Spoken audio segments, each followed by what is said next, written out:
Well, welcome to Emergency Management 625, the fundamentals and theories of science and regarding leadership and decision making. I find this course to be really insightful, not only in your career as a emergency manager, but also in your day-to-day life, making decisions at home, making decisions with family, making decisions on just about anything. A couple of things I want to go through quickly just to get everybody on the same sheet of music as we move forward. All the materials should be found on the blackboard that you need to do: introduction, my background, the courses as we move forward. Um, but again, I want you to tell you that this is online learning is peer to peer with a facilitator to help peer to peer learning. So it's really critical that you understand your role to help your peers grow and learn. So it's important you meet all the timelines, you meet the requirements. So I challenge you to do that. We're going to use three textbooks or three books this semester. One is Decision Making for Emergency Managers.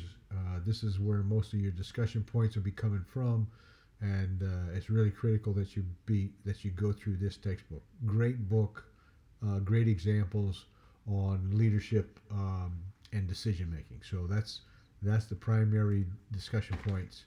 Then you'll be doing two book reports, as I call them. They're also known as what I call as format, the number 4 mat. And there's 4 areas that you'll cover in the book. The first book is going to be Think Again by Adam Grant. And the book reports are broken down into 4 sections, all between 200 and 500 word sections. So it'll be, the first one is a summary of the book. What did you learn? What did you pick up? What was the issues? The second part of the 4-part format is a concrete response. You know, what are some of the concrete things you learned after you read the book?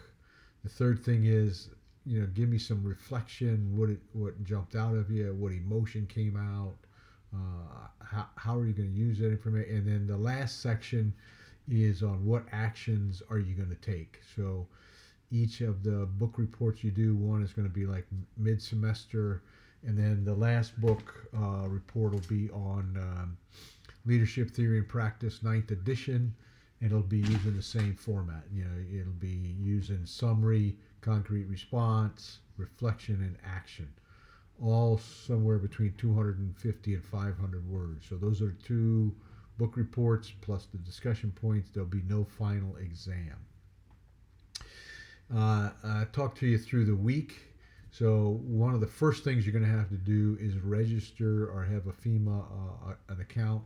So you have to do that right away, because I want to get everybody to take the FEMA course IS 241. It's on decision making. It should take you a few hours to get through that material and then take the exam, and then you send me your certification that you took the course. You send it to me via email.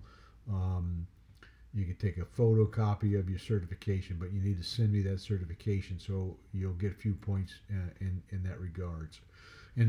So that's kind of the context where we try to go. Each week you'll have a response or a discussion post response, usually due on Thursdays.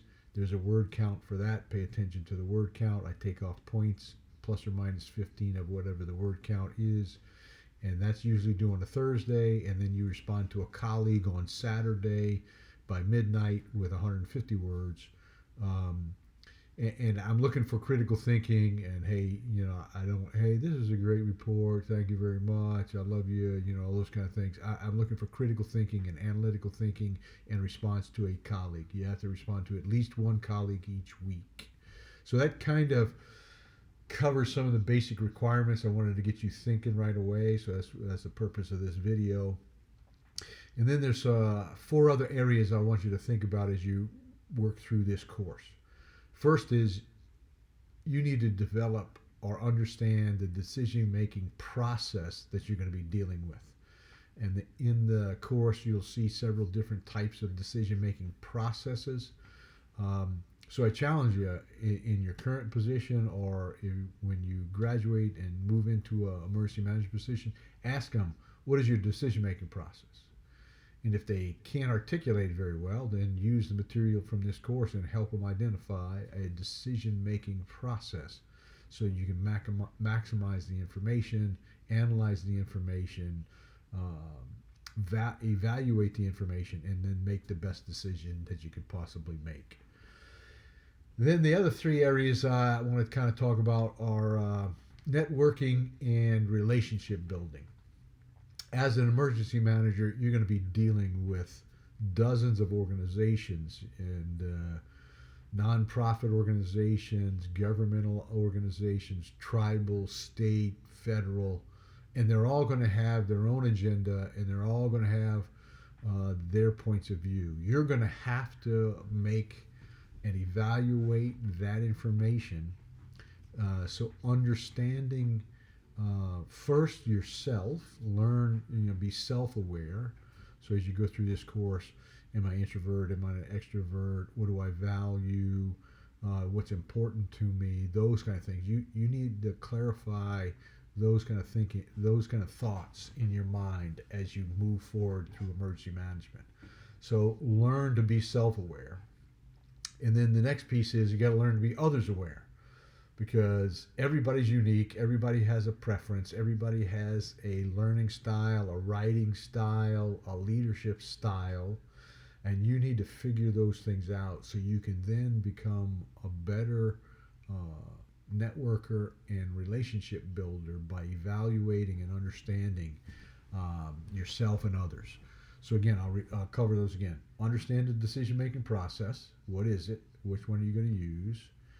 You need to network and relationship build, then you'll be self-aware and others aware. So as you go through this course, think in those kind of contexts. And then as I close out this little video, I want to remind you that I expect the best from you. I mean, you're in a master's program. Some of you are working full-time. You're trying to manage family, you're trying to manage well-being, you're trying to manage crises that are going on as we move into 2023. So manage your time. Let me know ahead of time if you're struggling with an issue or you have a concern. I'm pretty flexible when you let me know ahead of time. I am not very gracious when you come to me 2 days after a report and say, oh, my computer broke down or I had this problem. So I'm gracious when you manage your time, but when you waste your time and my time and your colleagues' time is more important by not responding or not posting on time. That is not good for an emergency manager. So I'm expecting your best. And then lastly, I just want to tell you here, I'm here to help you. I want you to be successful. I've done my 80,000 hours of a career, which is 40 years. And I've gone through 2 master's programs, one in course or in class and one online. So I know online is not easy, especially when you're working full time. So I respect that, but I need you to let me know ahead of time. My goal is to help other people excel. I wish you the best. I'm looking forward to learning from you. And if you have questions, don't ever hesitate to shoot me an email. I'll respond usually with under 6 hours, but I'll guarantee I'll get back to you within 24. So I wish you the best. Looking forward to learning from you this semester and getting to know you a little bit better. Have a great course.